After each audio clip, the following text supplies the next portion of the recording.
이 영상이 기억나시죠? 4차 산업혁명에서는 이 AI가 앞으로 대세가 되는데 이 AI와 차별화된 인간의 능력은 어떤 게 있냐면 AI가 쉽게 할 수 있는 것을 인간은 어렵게 하는 부분이 기존 데이터베이스로 해서 뭔가 판단을 내리는 부분. 예를 들어서 회계, 판사, 뭐 말씀하세요? 이런 어떤 기존의 직업들 있죠. AI가 지금 잘할 수 있는 부분이 여러분들이 선호하는 직장이라고 생각되는 부분이 AI로 거의 대체가 된다고 보면 됩니다. 예를 들어서 변호사, 판사, 검사, 아니면 회계사 이런 부분들은 예전에는 한 사람이 많은 정보를 스타디를 해서 자기부화시켜서 그걸 가지고 판단을 했는데 지금은 굉장히 많은 데이터가 있기 때문에 그 사람 혼자의 그 어떤 정보력과 세상에서 돌아다니는 정보력과는 차이가 있죠. 그래서 AI는 이런 기존 방대한 자료들을 가지고 판단을 내리기 때문에 오히려 이 개인이 이렇게 공부해서 하는 정보력보다는 월등히 앞서는 거죠. 그 분야 중에 하나가 이런 판단을 내리는 부분. 그래서 또 어떤 부분이 있냐면 의사, 의료 쪽의 진단 이런 쪽도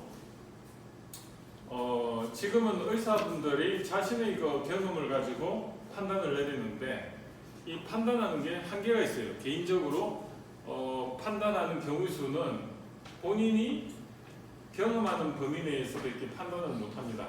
그런데 이러한 정보들을 지금은 영상 의료 시스템이 잘 돼 있어서 수술할 때마다 그런 정보들이 전부 다 녹화가 됩니다. 우리가 그 내비게이션 보면은 이렇게 영상들 전부 다 녹화가 되듯이 이러한 영상들이 공유가 됨으로 해서 지금은 AI가 그 영상들을 가지고 시출해 가지고 그거를 정보화해서 판단을 내리기 때문에 사람보다 오히려 더 정확하고 또 오류가 적은 거죠. 그래서 이런 AI가 잘할 수 있는 분야는 앞으로는 사람들이 대체가 되는 거죠. 반면에 사람들이 더 잘할 수 있는 분야가 있습니다. 그런 분야는 어떤 분야냐? AI는 굉장히 어렵게 할 수밖에 없는 부분인데 사람이 쉽게 하는 거. 그런 분야가 있다는 거죠. 그게 창의성 그리고 사람과의 커뮤니케이션, 소통 이런 부분은 오히려 AI가 사람을 대체하지 못한다. 그래서 앞으로는 그러한 AI가 대체하지 못하는 창의성과 소통이라는 분야의 대상을 보니까 이게 로봇이 하지 못하는 대상을 보니까 그게 문화라는 거죠. 문화. 그래서 로봇이 감지하지 못하는 그 특유의 인간만이 가지고 있는 생활 방식이라든지 사고 방식 이런 것들이 전부 다 문화인데 이러한 문화들을 앞으로 우리가 잘 활용하고 그리고 이 문화들을 파악을 잘 하고 그리고 또 그 문화들을 잘 이해를 하면 내가 할 수 있는 분야가 생깁니다. 그런 분야들을 문화를 통해서 한번 찾아보고 그리고 우리가 가지고 있는 고유의 문화를 활용해서 세상이 원하는 그런 문화적 수요를 만족시켜주는 부분을 찾아내면 자신의 브랜드 포지셔닝도 생기고 이런 브랜드 포지셔닝을 가지고 본인이 1인 창직을 하는데 이런 브랜드 포지셔닝을 만들려고 보니까 차원이 하나 가지고는 힘들더라는 거죠. 같은 전공을 가진 사람들끼리는 경쟁을 할 수밖에 없어요. 그래서 그러한 전공 외에 자신의 새로운 분야를 사람마다 한 2개에서 3개를 개발을 하면은 이 전공 기반에서 한 B란 C 이런 걸 찾아내면은 결국은 A, B, C라는 A, B, C가 새로운 하나의 색깔로 말하면 A, B, C라는 색깔이 나오는 거죠. A라는 색깔과 B라는 색깔은 사람들이 공통적으로 다 가지고 있는데 이거를 농도의 차이라든지 이런 레시피를 통해서 A, B, C라는 새로운 색깔이 나오는데 이것들을 내 거 시키면 여러분들의 생각만 얼굴만큼이나 다양한 그런 자신의 분야가 나온다는 겁니다. 이러한 분야들을 각자 만들어서 최소한 2년, 3년에서 많게는 5년을 여러분들이 대학생활 동안에 발전을 시키면 그게 하나의 자기의 창직이 되고요. 이걸 우리는 셀프 인턴이라고 합니다. 왜? 셀프 인턴을 할 수밖에 없는 이유가 예전에는 정해진 잡이 있었는데 A라는 잡이 있고 B라는 잡이 있고 C라는 잡이 있었는데 그래서 우리는 그 잡을 위해서 대학교 4년 동안 거기에 최적화된 성적 그리고 자신의 어떤 학문적인 걸 준비해서 가면은 채용을 해줬습니다. 정형화된 A, B, C라는 잡은. 그런데 이제는 그런 잡이 없어져요. 왜? A, B, C는 AI가 그걸 대신을 하는 겁니다. 단순한 거. 예를 들어가지고 A라는 잡을 만약에 잡았어요. 그게 여러분이 선호하는 어떤 대기업이 될 수도 있고 판사가 될 수도 있고 의사가 될 수도 있고 이런 아니면 사진사가 될 수도 있고 또 뭐가 있죠? 뭐 여러 가지가 있어요. 그런데 그런 단순적으로 판단을 요하지 판단보다는 정보를 머릿속에 집어넣고 남들보다 그러한 정보력의 우월성을 가지고 하는 잡은 전부 다 이제는 사장이 되는 겁니다. 내가 열심히 자격증 만들고 그래서 거기에 가더라도 그게 각광을 못 받고 돈을 많이 못 버는 잡이 된다는 거예요. 그래서 이제는 A, B, C라는 그 잡을 전부 다 합해서 A, B, C라는 잡을 자신이 만들어내고 이거는 누구도 없는 세상의 잡을 만들어내고 그 분야의 중심에 자신이 셀프 인턴을 통해서 창직을 통해서 잡을 만들어내는 게 대학교에서의 그런 여러분들이 할 수 있는 환경이거든요. 이거를 4년 동안에 내가 계속 하다 보면은 남들이 나한테 이제 그런 관점을 가지는 거죠. A, B, C라는 잡, A, B, C라는 A와 B, C가 따로 있는 게 아니고 A, B, C 뭉뚱그려서 그 분야의 하나의 잡은 그 친구가 전문가다. 그러면은 사람들이 일을 맡기는 거죠. 그래서 지난주에 한번 보여드렸듯이 그 창업 관련돼서 창직을 먼저 했던 사람들을 오늘 또 이야기를 할 겁니다. 이러한 창직을 했던 분들을 보면은 대부분이 남이 없는 새로운 잡을 만들어내고 거기서 열심히 하다 보니까 거기 전문성을 가지고 본인이 하고 싶은 플랜대로 인생을 살아가고 그러다 보니까 이제 거기에 일이 많아지니까 사람들을 고용하게 되고 사람을 고용하니까 시스템이 필요하고 그리고 그 사람들을 먹여 살리려고 하다 보니까 새로운 정형화된 지금까지는 서비스의 연극은 이렇게 서비스잖아요. 말 그대로 내가 연극을 안 하면 수익 구조가 없었는데 이거를 영화를 찍으면 어떻습니까? 내가 하지 않아도 수익이 들어오는 구조죠. 영화는 영화관에 상영이 되니까 내가 안 움직여도 수익이 들어오죠. 이런 비즈니스 모델이 결국은 창업입니다. 그래서 처음부터 이 사업을 하겠다고 창업을 한다고 했을 때 사실 성공할 가능성이 높지는 않아요. 그보다는 그 전에 내가 그 분야에 전문성을 가진 창직을 통해서 아이템을 개발을 하는 게 결국은 오래 갈 수 있고 자기의 삶의 질이 좋아지는 거죠. 그래서 예를 들어 가지고 항공선무원이다. 그러면 내 전공은 CS 쪽은 전문가죠. 고객들의 그 관점을 내가 잘 파악할 수 있고 그리고 매너, 에티켓 이런 게 항공 분야에서의 그 탑승을 했을 때 거기서의 사람들이 요구하는 수준의 문화가 있을 거예요. 그게 항공기 내 특수한 상황에서 고객들이 원하는 서비스가 있는데 그게 뭐냐면 그것도 하나의 비행기 안에서의 문화거든요. 비행기 안에서는 당연히 이러한 서비스를 요구를 하니까 거기에 대해서 맞춰줘야 되니까 어떤 사람의 생각의 기준이 있을 거지 않습니까? 내가 비행기에 그 탑승하는 어텐던트로서 사람들이 내한테 생각하는 생각의 기준이 있어. 그걸 우리는 기내 문화라고 할 수가 있겠죠. 그리고 그거와 관련된 기내 문화와 관련된 또 특수한 어떤 장비라든지 아니면 뭐 카트가 비행기에 최적화된 카트도 있을 거고 거기에 또 어떤 여러 가지 서비스를 제공하기 위한 그런 장비나 어떤 뭐가 있을 거예요. 그걸 우리는 뭐라고 하죠? 유산이라고 하죠. 눈에 보이는 어떤 양식이라고 합니다. 그래서 비행기란 특수한 상황에서의 그런 걸 본인들이 교육을 받고 했으면 이거랑 비행기 안에 있는 특수성 플러스 또 뭐가 있죠? 내가 관심 있는 분야가 또 뭐가 있을까? 뭐 예를 들어 가지고 그 항공 승무원으로서 교육 외에 내가 관심 있는 게 만약에 문학이다, 문학. 그러면 문화 글 쓰는 거에 대해서 내가 관심이 있다. 그러면 이 비행이라는 이 비행 문화라는 거하고 내가 글을 쓰는 거하고 그 중간 영역을 찾으면 이게 새로운 작이 하나 나오는 거예요. 예를 들어 가지고 뭐가 있을까?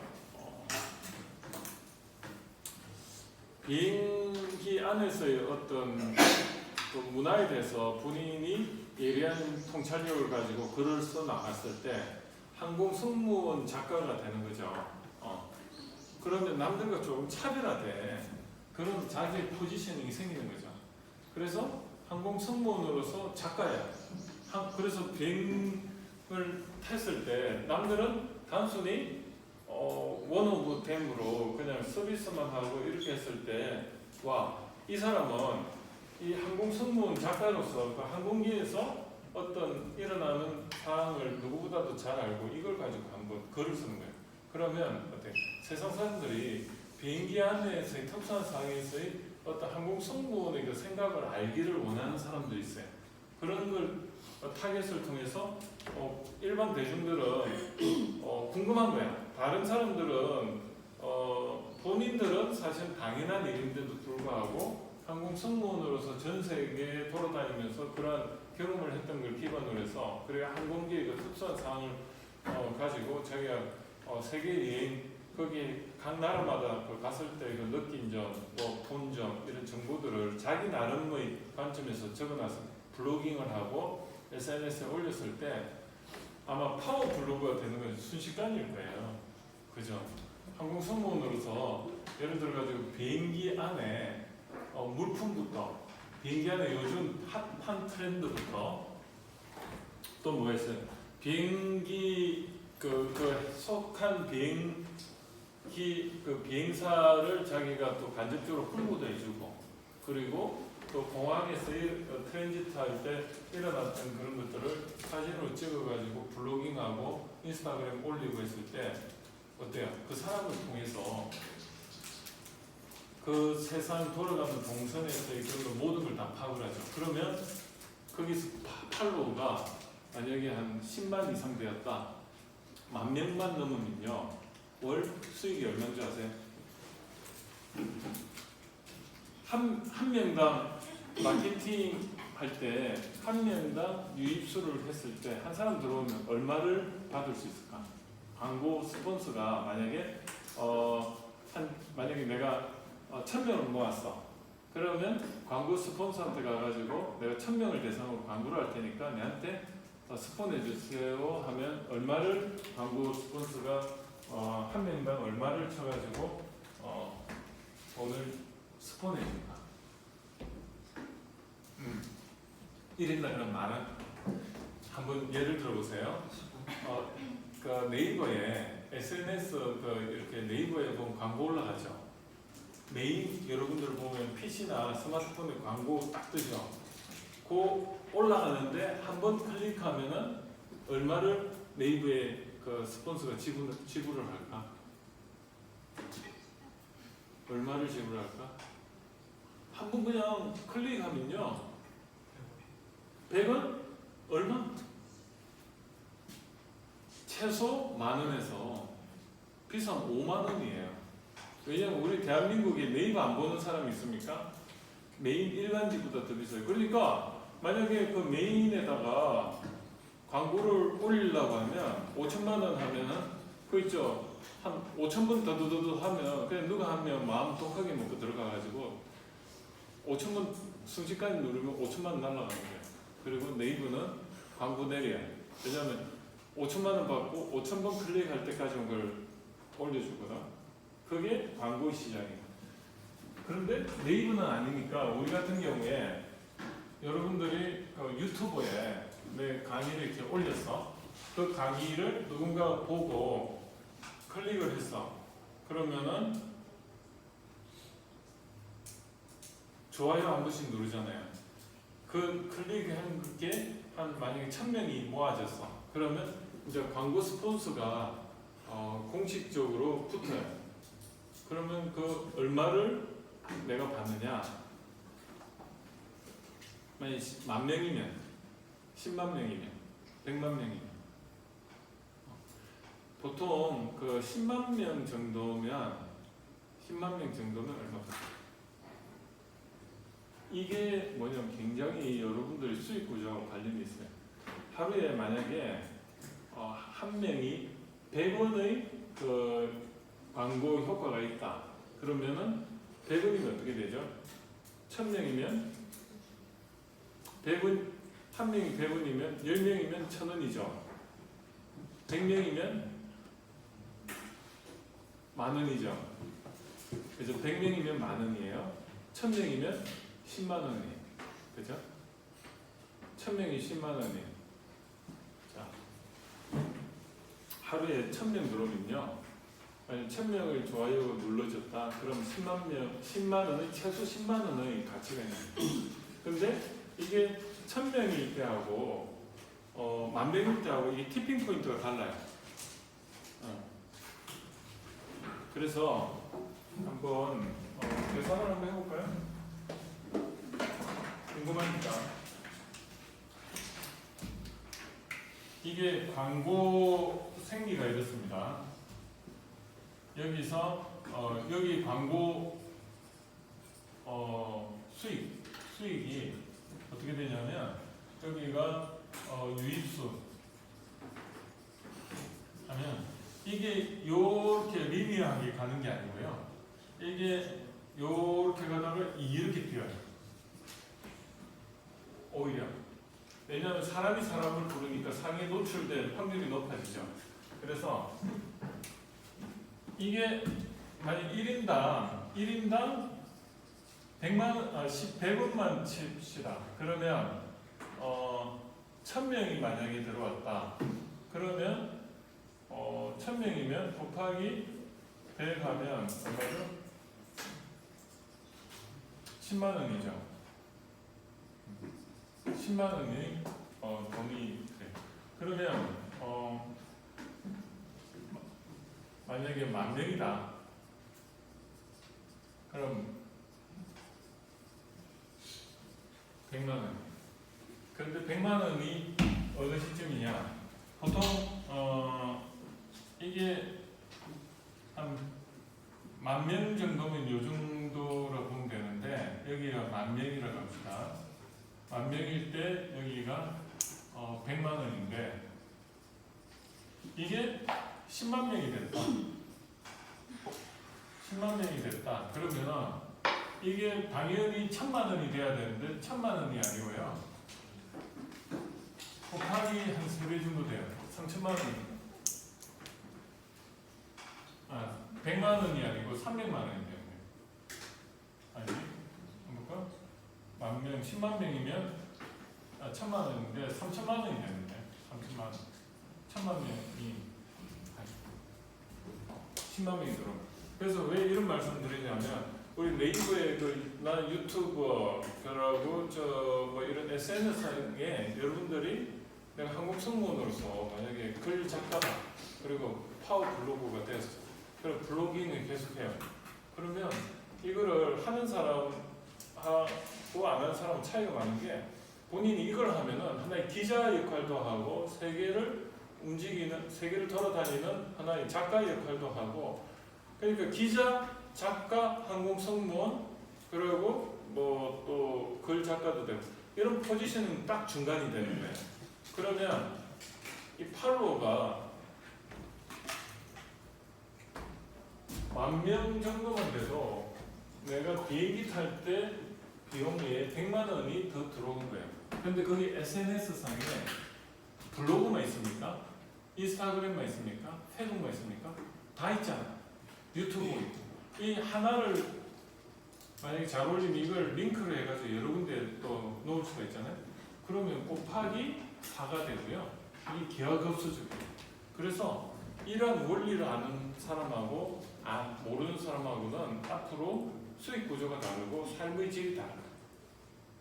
이게 다 어디서 나온 겁니까? 창의성에서. 창의성. 그리고 SNS를 이용해서 세상과 교감을 하죠. 이거를 우리는 커뮤니케이션이라고 하죠. 그래서 SNS가 뭐가 있냐? 요즘은 유튜브가 제일 대세죠. 유튜브. 또 뭐가 있어요? 페이스북. 그 다음에 인스타그램, 블로그. 이 정도예요. 카카오톡도 있고 카카오 스토리도 있죠. 카카오 스토리, 카스. 이런 것들이 결국은 앞으로 여러분들이 자신의 브랜드 포지셔닝을 하는 하나의 툴이고, 이게 소통이죠. 소통과 그 다음에 이런 컨텐츠는, 이런 내용들 컨텐츠는 뭐냐? 이게 그냥 문화라고 보면 되고, 이 문화 컨텐츠의 차별성은 창의성이죠. 남과 다른 차별성을 가진다. 그게 뭐냐? 창의성은 뭐죠? 아까 말했듯이 남들이 하는 그런 부분 플러스 A 플러스 내가 B하고 그 다음에 추가로 C하고 D 이런 것들을 하나의 그 자신의 영역으로 만들어서 그 분야에서 자기가 이야기를 막 하다 보면 이게 결국은 남과 차별화된 창의성입니다. 여러분들만의 문화를 만들어내는 거죠. 그 문화는 결국은 차원을 만들어내야 되고, 그 차원은 예전에는 A라는 차원 하나로 여러분들이 전공을 통해서 이때까지 왔다면, 앞으로는 전공 외에 복수 전공이 됐던 내가 앞으로 하고자 하는 또 다른 취미가 됐던 그런 것들을 대학교 4년 동안 찾아내는 겁니다. 그 찾아내는 베이스가 뭐냐? 내가 그냥 혼자서 하면 이게 참 힘들잖아요. 그래서 그거를 찾아내는 베이스가 뭐냐? 동아리예요. 동아리 활동. 어떤 동아리? 내가 창직 창업 동아리를 하나 만들어서 학생 내하고 같은 생각을 가진 사람들끼리 우리 뭐 하나 포지셔닝을 만들어내자, 그렇게 되는 거죠. 그래서 여러분들이 이때까지 여기에 앉아 있는 이유가 왜요?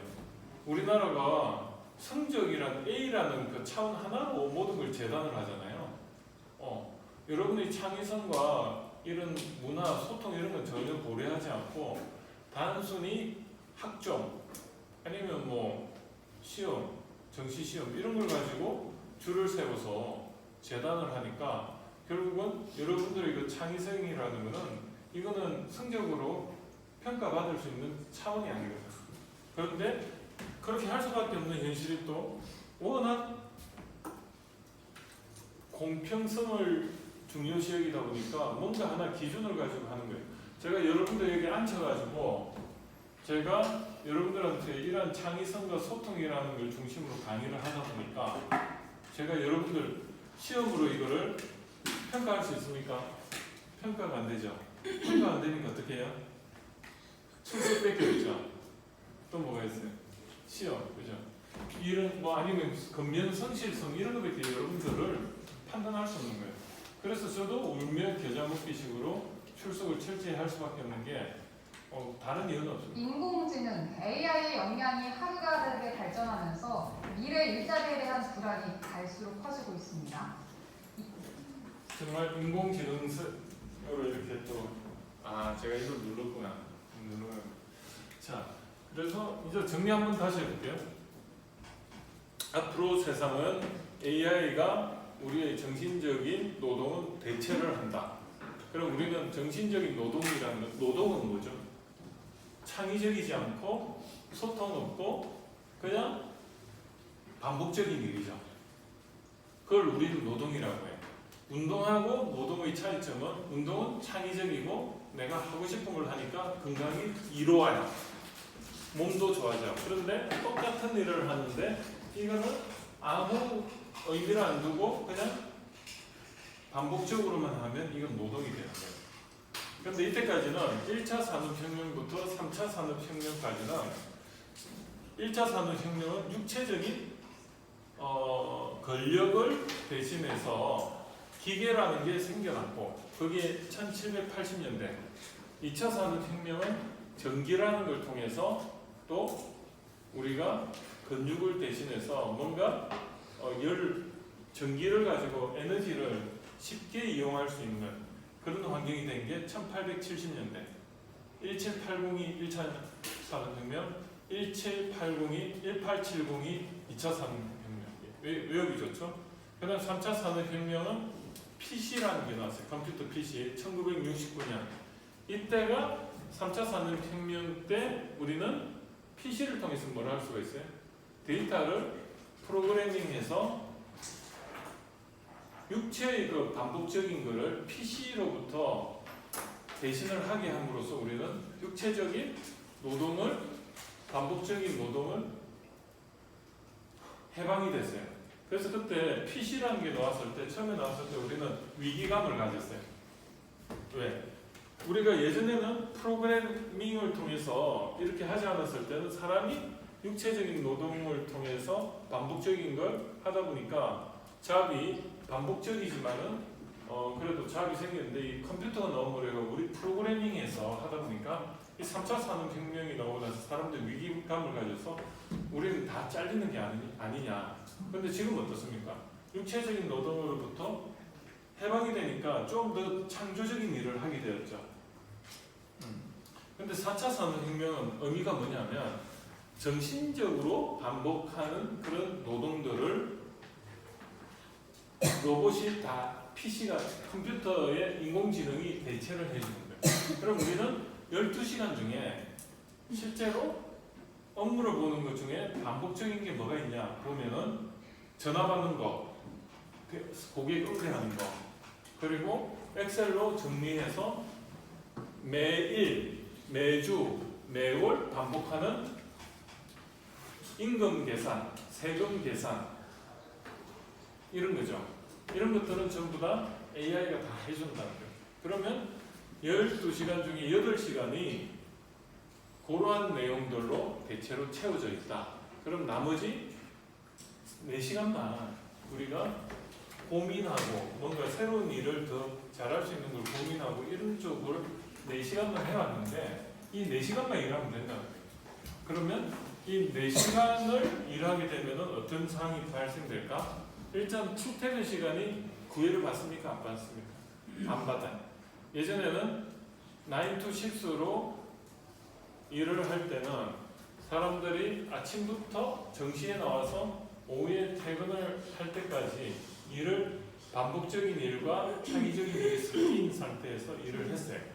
그런데 3분의 2가 AI 로봇이 자동적으로 엑셀 다 정리해주고 이런 사람이 반복적으로 할 일들을 안 하다 보니까 우리는 그냥 창의적인 데 집중을 하다 보니까 출퇴근 시간이 의미가 없어요. 그럼 출퇴근 시간이 의미가 없으면 그 다음에 2차적으로 뭐가 바뀔까요? 주거 형태가 바뀌어요. 그럼 우리는 뭐라고 하죠? 문화가 바뀐다는 거죠. 어떻게? 예전에는 우리가 9 to 6로 하니까 아침에 출근 시간이라는 문화가 있었잖아요. 그 사람의 생각의 관점이 이게 없어지는 거죠. 그래서 그냥 이제 출퇴근 개념 문화가 없어져요. 그리고 가까운 데 살 이유가 있습니까? 도시에 살 이유가 있습니까?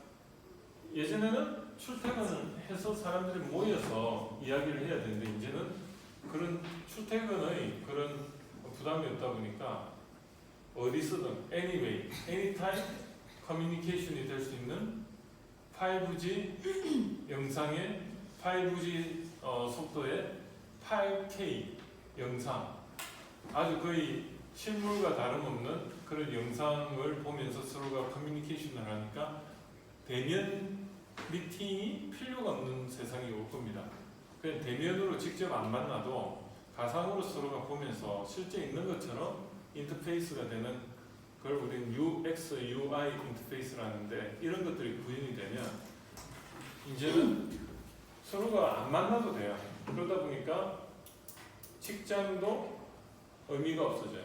출퇴근도 의미가 없어져. 그리고 내가 그러면 어디 가서 내가 살면 되죠? 내가 살고 싶은데. 그러면 전국에 휴양지나 아주 환경 좋은 전원생활이 가능해지는 거죠. 이런 것들이 이제 일파만파로 바뀌는 겁니다. 여러분들 좀 피곤하시죠?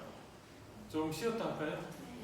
예, 그러면 한 10분만 쉬고 35분에 다시 시작하겠습니다.